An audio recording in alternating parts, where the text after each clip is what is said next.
Muy bien, vamos a presentar a nuestros panelistas el día de hoy. Nos acompaña Thomas Palley, quien es licenciado en Letras por la Universidad de Oxford, maestro en Relaciones Internacionales y doctor en Economía por la Universidad de Yale. Fundó el Economics for Democratic and Open Societies Project, cuyo propósito es estimular el debate público sobre qué tipo de arreglos y las condiciones económicas que son necesarias para promover la democracia y la sociedad abierta. Sus líneas de investigación son en macroeconomía, en finanzas, en mercados internacionales, desarrollo económico, de mercados de trabajo. Su presentación será la crisis del paradigma económico en Estados Unidos. Pues yo creo que iniciamos con esto y después haremos la presentación de nuestro siguiente ponente, Robert Blecker. Cada uno de los ponentes tiene una duración de 50 minutos. Como siempre, el procedimiento será que hagan sus anotaciones y sus preguntas, y cuando terminen la ronda de presentaciones de los 4 ponentes de hoy, entonces abrimos una ronda de preguntas para que podamos concluir a tiempo. Bueno, con ustedes, Thomas Palley. Adelante. Muchas gracias. Buenos días a todos. Gracias a Rolando, a Ignacio y la Facultad de UNAM para invitarme. Pero ahora, discúlpame, porque voy a hablar en inglés. Sería una cosa terrible escucharme en castellano. So, my talk this morning is about the causes of the economic crisis in the United States, and also a little bit about what I think the medium-term outlook is. And by medium-term, I'm talking of 1 to 5 year outlook. The ideas that I'm going to present are actually based on my book that was published in 2012. That is the cover for it. And that book, the main chapter on the US economy, was substantially based on a paper that I published in 2009 that was titled America's Exhausted Paradigm, which is the subject of this morning's talk. Now, what is important is nothing, in my view, nothing has changed in the last 5 years to make me change my thinking in any significant ways. What I thought and wrote about back then has been almost entirely vindicated by events. And actually, I think that gives me confidence when I frame my thinking for thinking about the future. And I'm going to read you the last paragraph of my 2009 paper. So this paper was written in June 2009. And here's a quotation. The bottom line is macroeconomic failure, rooted in America's flawed paradigm, is the ultimate cause of the financial crisis and the Great Recession. Financial market failure played a role in the making of the crisis, but its role was supportive and part of the flawed paradigm. Now, this is back in 2009 I was writing this, there is a grave danger that policymakers only focus on financial market reform and ignore reform of America's flawed economic paradigm. In that event, though the economy may stabilize, it will likely be unable to escape the pull of economic stagnation.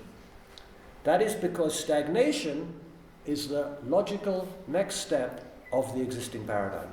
I think that's exactly what has happened over the last 5 years. We stabilized the economy, we couldn't escape stagnation, and now, guess what? People like Larry Summers have discovered this phenomenon called secular stagnation. Now, in my view, I call the future one of what I'm going to describe as unstable stagnation.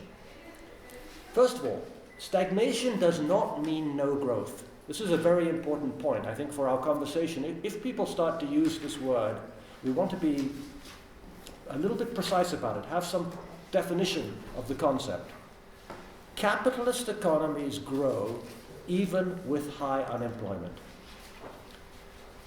What stagnation does mean is, one, higher unemployment, two, slightly slower growth. I don't think the growth necessarily is a lot slower, but it is slightly slower. Slower wage growth, and I think most of all, psychologically, a sense of malaise and vulnerability. And that's the features that we have today. Higher unemployment, slower growth, slow wage growth, and a deep malaise that actually infects all classes. That's what's interesting. The upper class, the capitalist class, is as infected by this psychology. It doesn't suffer as much because it's a psychological distress, whereas working families suffer real economic distress. But it is universal. That's what's interesting. And by unstable, what do I mean by unstable? I mean a world in which financial markets are bubbly, but the foundations of the bubbliness are unclear. That is the model in a way that we had before the crisis, but except people were more confident in the bubbliness. And the important point is that we have done nothing to change the model and have instead just tried to reflate the model, to pump it back up again. And that means the contradictions that were always in the model are still present in the economy. So there are two things that I think that we can be absolutely sure of. The first is that those contradictions will make themselves felt. And the second is that history does not repeat itself. So the way that these contradictions are felt and the way that they show up will be different from the past.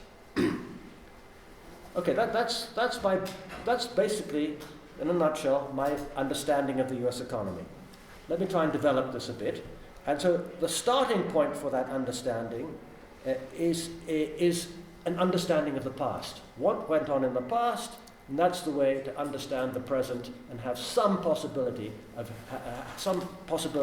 understanding the future.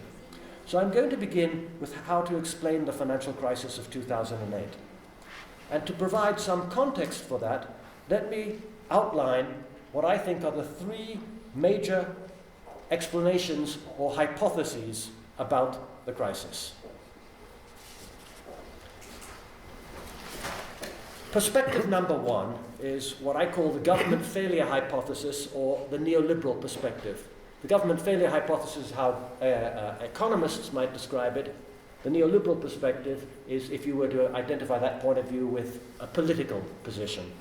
So in the US, this position is identified with the Republican Party, the American Enterprise Institute, economists like John Taylor of Stanford, Chicago economists.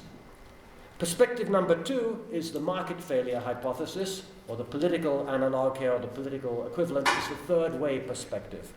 So this is very much identified with the Obama administration, at least of the first term. And I think it's still basically the point of view they have. Half of the Democratic Party, one half of the Democratic Party has this point of view. And you think of economists like Alan Blinder at Princeton, and the MIT Economics Department also have this point of view. Think of Treasury Secretary Tim Geithner. It's the market failure hypothesis. And I'm going to detail what it means. And then the third perspective is the destruction of shared prosperity perspective, which I call the progressive perspective. It's identified with the other half of the Democratic Party, the old New Dealers, the Franklin Roosevelt side of the Democratic Party. It's identified with trade unions and the labor movement. It's identified with economists like myself, and I think economists like Robert, Ignacio, Jaime. I think most of us, will find a lot to agree with in this position. The government failure hypothesis is that the crisis was rooted in the US housing bubble. It has a very particular root, and the root is quite recent. That is the US housing price bubble that began in the early 2000s. Second, the bubble was due to two failures of policy, a failure of monetary policy and government intervention in the housing market. The monetary policy failure was that the Federal Reserve pushed interest rates too low in the last recession and then held them too low for too long. That's an argument that's been made very much by John Taylor. Failure number two was the Congress intervened in the housing market via legislation like the Community Reinvestment Act, via the mortgage financing giants, Fannie Mae and Freddie Mac. And that intervention drove up house prices, encouraged home ownership beyond what people could afford. The market failure hypothesis is a little different. Here, the argument is that the crisis was due to inadequate financial market regulation. Basically, regulators got caught up in the deregulation bubble of the 1980s and continued into the 1990s and allowed excessive risk-taking by banks. They allowed the emergence of perverse incentive pay structures within banks that encouraged management to engage in pushing loans rather than doing good, sound lending. That's sometimes associated with what's called the originate to distribute model of mortgage lending. And they also pushed notions of deregulation and self-regulation too far. Self-regulation became a substitute for regulation. And I must say, well, Willem Bouter had a very nice little phrase summing up self-regulation. He said, self-regulation is to regulation like self-importance is to importance. They are different things. The third perspective, the destruction of shared prosperity perspective, which I'm now going to spend a lot of time excavating and explaining, argues that the crisis had a much deeper root. And that root is the neoliberal economic paradigm that has guided economic policy for essentially the last 35 years. Now, not to say that inadequate financial sector regulation, faulty incentives had no role. They had a very important role in creating the financial part of the crisis. But they're not, when you need to understand stagnation, then you have to dig deeper below the financial crisis. So the real cause that both driving stagnation and also was responsible for the policies of deregulation and self-regulation is the neoliberal economic paradigm. And that paradigm has worked to undermine shared prosperity. By undermining shared prosperity, we have created the conditions for stagnation. So the origins are to be found in a change of economic paradigm that occurred in the late 1970s and early 1980s. From 1945 through to 1975, the US economy was characterized by what I call a virtuous circle Keynesian growth model built on two things: full employment and a system in which wage growth was tied to productivity growth. And its logic was very simple. Productivity growth drove wage growth fueled demand growth. That created full employment.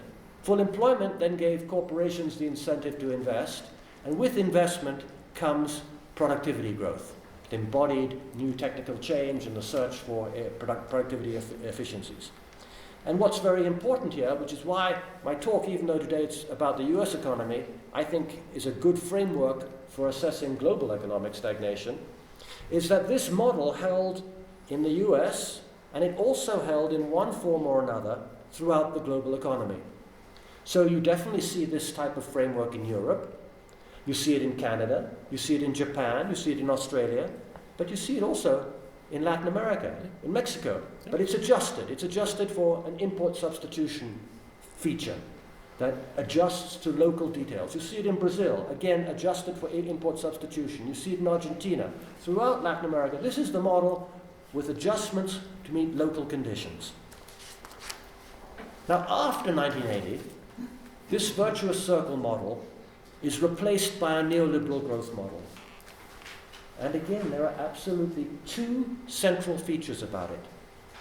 The first feature is you abandon full employment as your primary macroeconomic policy goal, and you replace full employment with a concern with low inflation, which of course in policy language takes the form of inflation targeting. Now, by the way, I want to be careful here. I'm not against inflation targeting. I'm against low inflation being the only goal and actually choosing a target of too low inflation. And by the way, the profession is beginning to change a little bit on those grounds, but not for the reasons that I would have them change.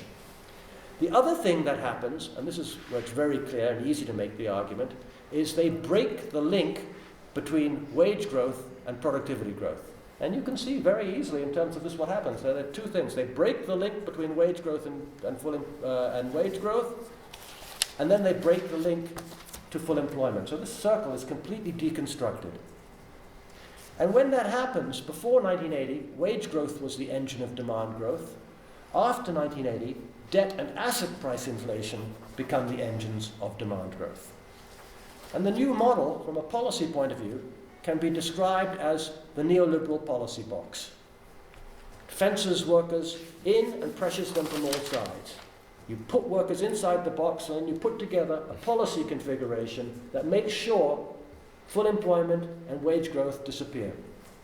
You have globalization, which puts workers in international competition via global production networks that are justified under the language of free trade.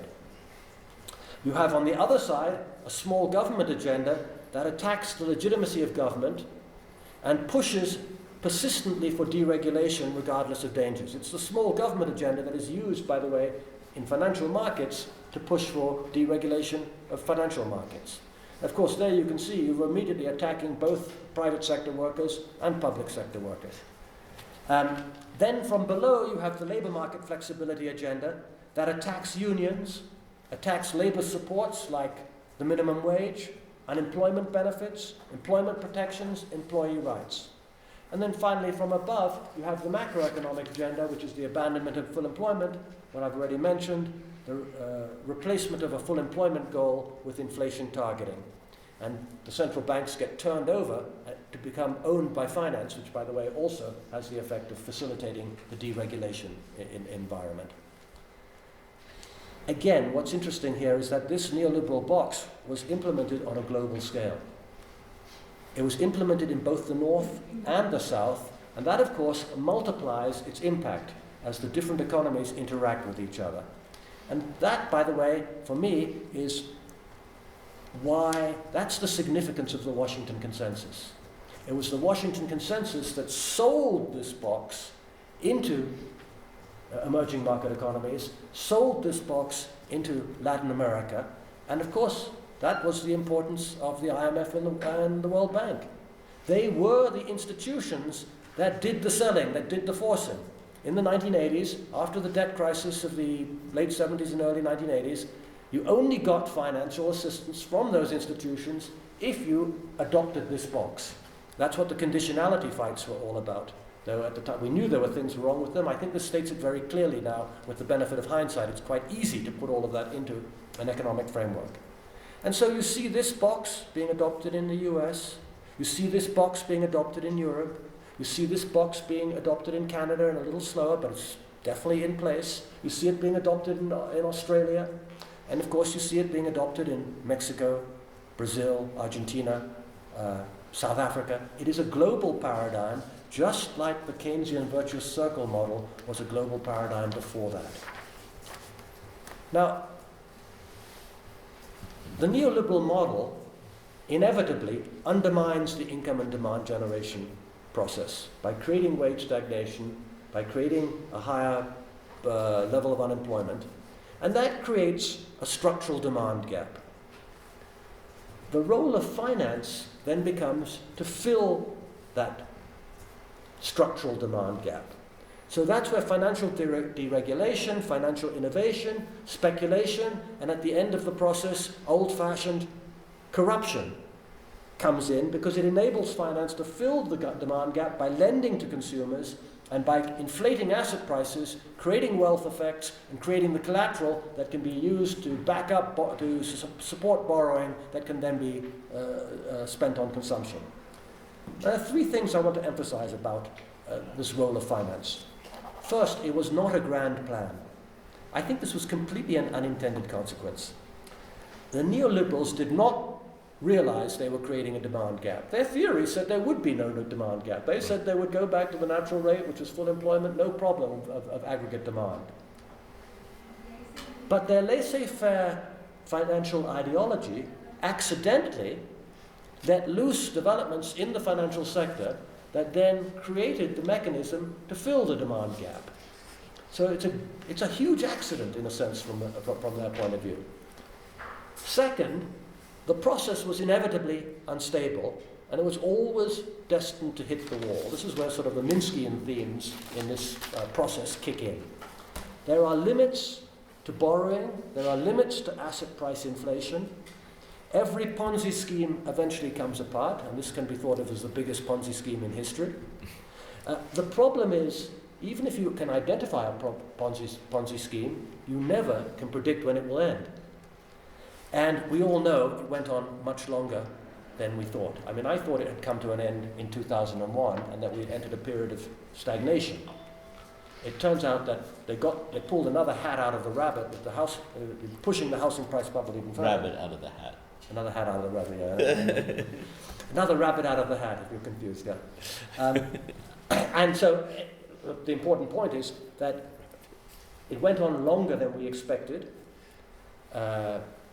As a result, when the collapse finally happened, it was correspondingly deeper because the financial imbalances were so much larger than they were in 2001. And of course, because they were deeper, that means escaping the after effects is also more difficult. The balance sheet damage is longer in sort of in the Richard Koo type of language. I mean, I would say one more thing about this is what's one of the great difficulties of this process is, I think, in retrospect, this type of analysis, which many of us did, has been proven absolutely correct. But at the time, we got no hearing at all because, you're accused of crying wolf. Second, you can't predict when it happened, and, it didn't happen immediately. It went on longer than we thought. But it went on longer for good reasons, for why it was unpredictable. And of course, you get no credit for it at the end of the process. One of our problems in terms of economics, what I call gatto pardo economics, is